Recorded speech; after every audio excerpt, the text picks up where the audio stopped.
Sarap. Yan lang naman ang habol ko sa mga lalaki. Siyempre dahil yun lang naman ang kaya nilang ibigay sa akin. At alam ko na yun lang din naman ang habol nila. At bilang kapalit ay binabayaran ko sila ng malaking halaga. Lalo na kapag sobra akong nag-enjoy sa serbisyo nila. Pero never pa akong umuulit sa mga nakakaulayaw ko sa kama. At hinding-hindi ko gagawin yun. Dahil ayaw ko ng commitment. Nakakaboring. Hindi ko kailangan ng kafubo dahil kaya kong makahanap ng iba't ibang lalaki na pasok sa panlasa ko. Mas exciting yun. Ano man ang isipin nyo ay wala akong pakialam. Ang mahalaga sa akin ay masaya ako sa ginagawa ko. Hinubad ko ang robang suot nang marinig ko ang pagbukas ng pintuan ng banyo. Mula roon ay lumabas ang lalaking kanina lamang ay nakilala ko.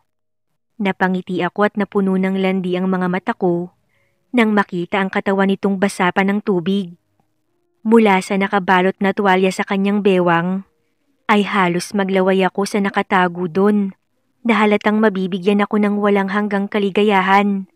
Sabi ko na hindi ako nagkamali na siya ang pinili ko. Lumapit ako sa kanya at hinaplos ang dibdib niya. Umikot ako habang hinahaplos ang katawan niya at hindi pa rin tinatanggal ang malagkit na tingin sa kanya.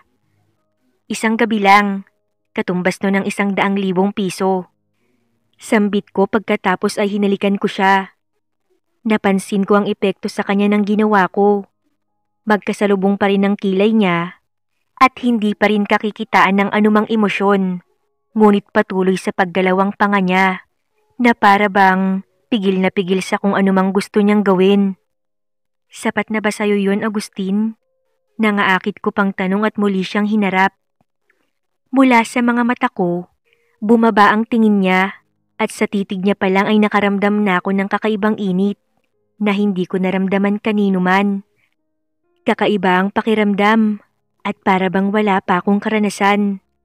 At sa isang iglap lang, naramdaman ko ang pagbagsak ng tuwalya sa sahig. Sinundan ko ng tingin yon at napasinghap ako nang tuluyang lumabas ang bagay na yon.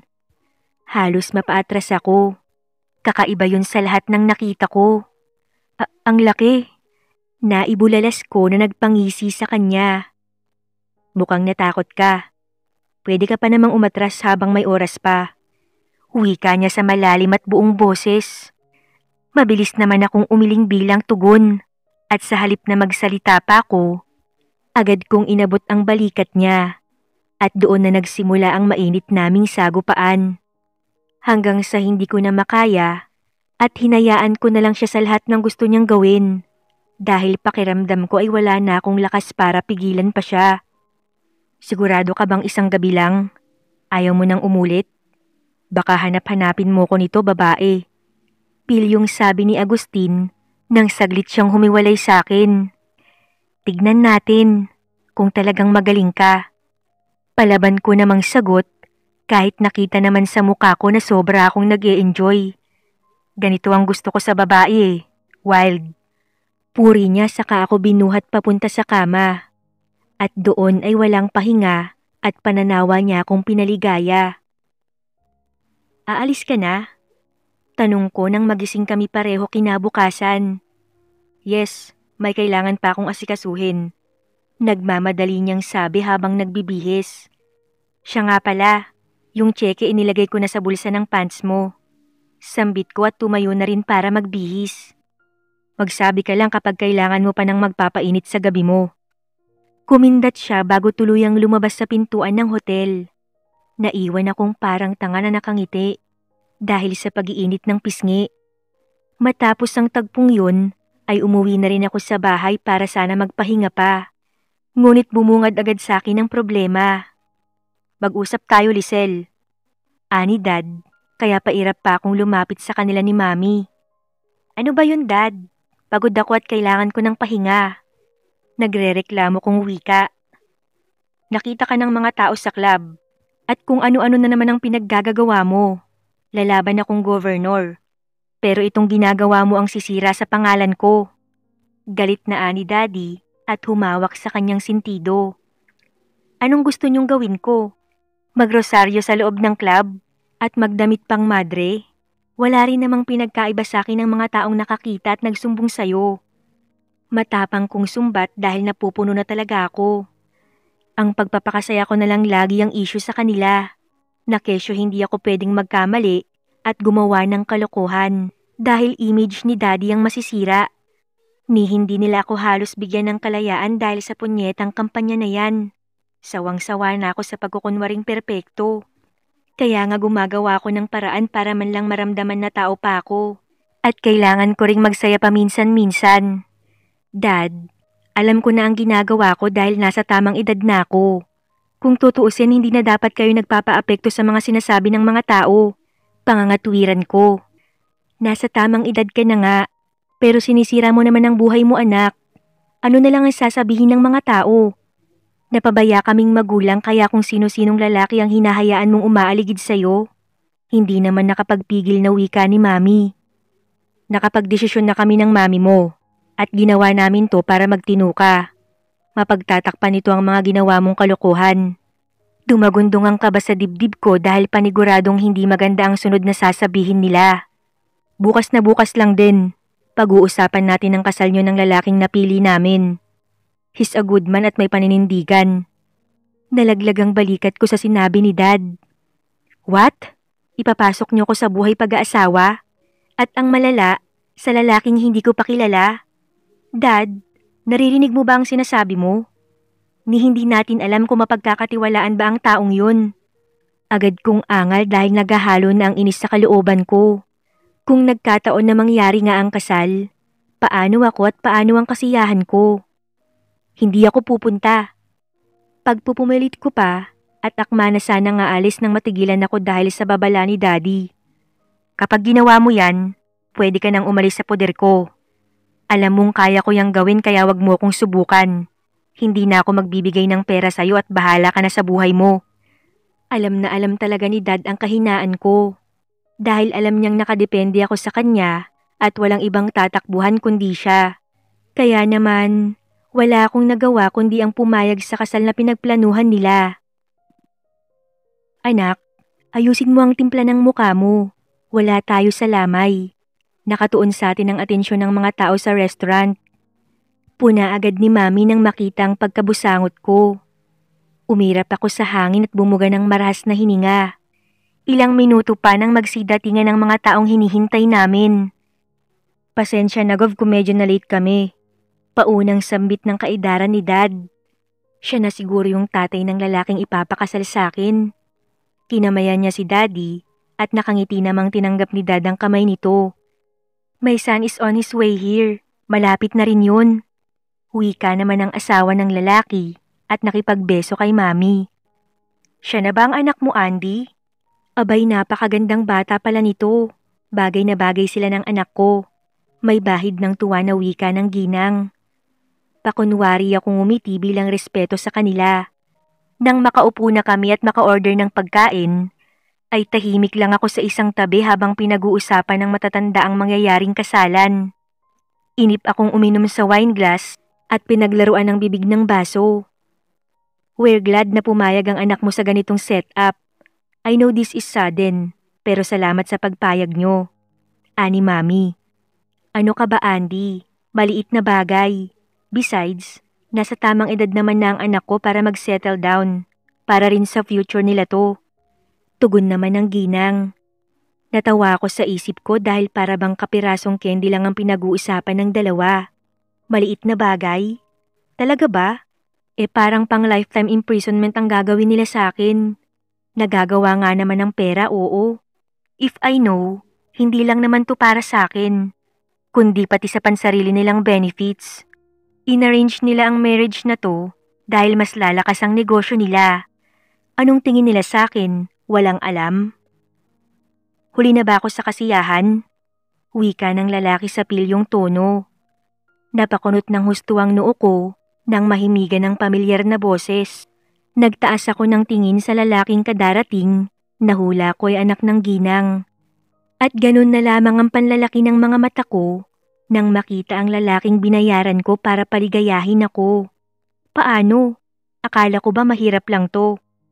You must be their daughter? Ngumisi ang lalaki na para bang may alam na sa nangyayari. Magkakilala kayo ng anak ko, iho? Nakangiting tanong ni Mami. No, mariing tanggi ko naman. Yes, Mrs. Reyes, magkakilala kami ni Lisel. Sagot naman ni Agustin, kaya sinamaan ko siya ng tingin. Wag na wag lang talaga niyang sasabihin ng nangyari sa amin dahil makakatikim talaga siya sa akin. Binayaran ko pa naman din siya ng malaking halaga sa pag-aakalang mahirap siya. Tapos heto siya ngayon at magpapakilalang anak pala ng mayamang businessman. Excuse me, pupunta lang po ako ng restroom. Wika ko sa nanginginig na tono dahil sa kabang nararamdaman ko. Nagmadali ako sa pagpunta ng banyo at mabilis na isinara ang pintuan.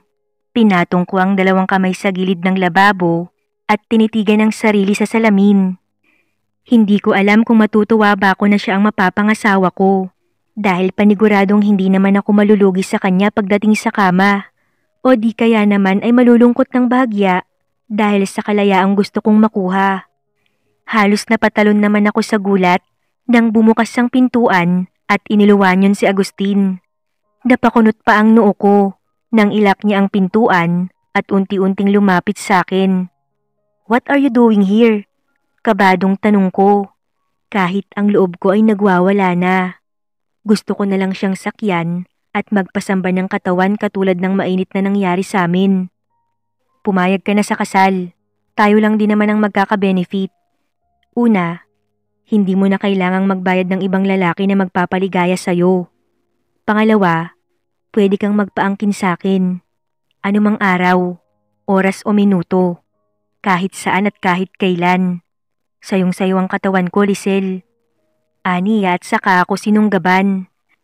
Agad ako nakaramdam ng kakaibang init. Sandali, wala bang ibang tao dito? Alanganin kong sambit sa takot na mahuli kami sa ganoong akto. Wala. Bukas ang pintuan ng bawat cubicle so it means wala. Napapaos namang bulong niya sa tenga ko. Napasigaw ako nang persahan niya akong itinalikod. At dahil sa dress na suot ko, ay walang kahirap-hirap naming nagawa ang aming gusto. Hindi ko na naisip na nasa public restroom kami dahil ang tanging nasa isip ko lang ngayon ay ang ibinibigay sa akin ni Agustin na sarap. Napaawang ang labi ko nang masatisfy sa ginagawa niya. Sisigaw pa sana ako nang may kumatok sa pintuan ng restroom at pilit yung binuksan. Tinakpan ni Agustin ang bibig ko upang hindi ako makagawa ng ingay. Puro mabibigat lang tuloy na hininga ang pareho naming pinapakawalan dahil doon. Ilang saglit pa nang sumuko ang kumakatok sa pag-aakalang hindi pwede ang restroom. Maya-maya, inayos ni Agustin ang nagusot kong dress nang maitaas niya ang kanyang pants.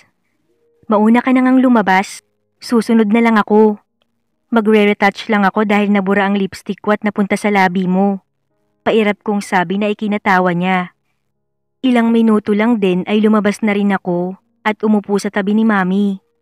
Hindi naman may iwas ni Agustin ang tingin sa akin na para bang may pinaparating. Tinignan ko siya ngunit panay lang naman ang ngisi niya.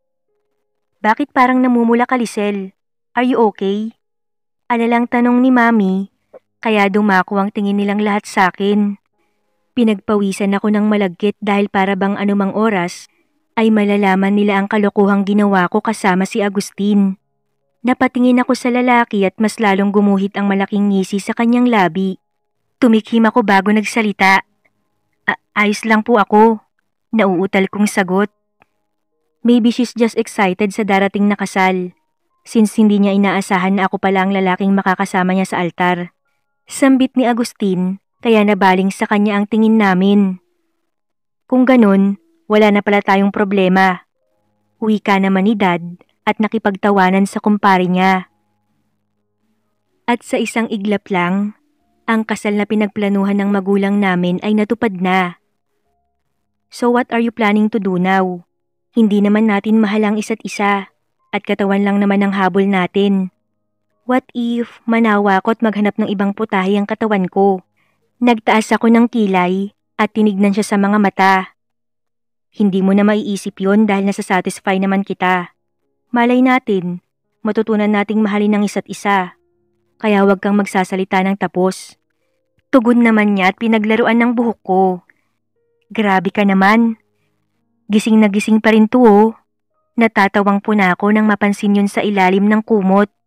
Narinig ko ang mahinang tawa niya at niyakap ako ng mahigpit. Huwag kang gagalaw. Or else, aabot na naman tayo ng madaling araw nito. Banta niya sa akin. Abay, maawa ka naman sa petchay ko. Wala na tayong ibang ginawa buong araw kundi bumagsak sa kama. Hindi mo na ako tinigilan. Namamaos na rin ang boses ko sa kasisigaw. Masungit kong sabi at inirapan siya. Masisisi mo ba ang Junjun ko kung nasisihan siya ng sobra sa'yo? Pilyong wika niya, kaya kinurot ko siya sa tagiliran. Naging malapit ang loob ko kay Agustin sa mga nagdaang linggo. Hindi ko alam kung ganoon din ba ang nararamdaman niya sa akin. Pero nasisiguro kong masaya ako sa kanya. Isama na ang katawan niya. Oo, pero hindi pa rin maitatangging nahuhulog na rin ang loob ko sa kanya. I want 5 grandchildren. Ilang linggo na kayong nagsasama ni Agustin. Wala bang nabubuo? Ani mami nang minsang bumisita ako sa bahay. See, kung hindi ka pa namin ipinakasal ng mami mo, hindi ka pa magtitino. Sambit naman ni daddy. Wala sa usapan namin ni Agustin ang bumuo ng pamilya. Babalitaan ko na lang kayo kapag nakapag-usap na kami tungkol doon. Malamig kong sagot at tumalikod. Sa inis ko ay dumiretso ako sa kumpanya ni Agustin at pinuntahan ng office niya. Siguro paraan na rin yun ng tadhana para mahuli ko ang kalokohang ginagawa niya kasama ang sekretary niya. Care to explain what is this? Kalmado kong wika na nagpatigil sa halikan ng dalawa at mukhang kakaumpisa pa lang nila. Inis akong natawa nang itulak ni Agustin ang babae at napatingin sa akin na nanlalaki ang mga mata. Bakit hindi ko naisip na kaya niyang gawin sa akin to? Binigay ko ang buong tiwala ko sa kanya sa pag-aakalang magiging tapat siya sa akin. Pero sinira lang niya. Hindi ako naghanap ng iba at nakontento na lang sa kanya. Dahil sa mga pinaramdam niya. Pero bakit parang sinayang ko lang ang panahon ko? Tumayo si Agustin at nakayuko namang nagmadaling umalis ang babae sa opisina. Kaya kami na lang dalawa ang natira. Lisel, it's not what you think. Mabilis na sambit niya at nilapitan ako. Malakas kong sinampal ang mukha niya gamit ang nanginginig kong palad. Akala ko iba ka. Umiling ako at tinalikuran siya. Ngunit agad niya ring hinablot ang braso ko para pigilan. Lisel, hayaan mo kong magpaliwanag. Hindi ako katulad ng iniisip mo. Mahal kita at hindi ko magagawa sa'yo yun. Wika ni Agustin. Sinungaling. Sigaw ko naman. Naging emosyonal ako at tumulo ang butil ng luha sa mga mata.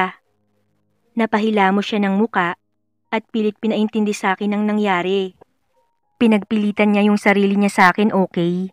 Itutulak ko na rin sana siya pero dumating ka.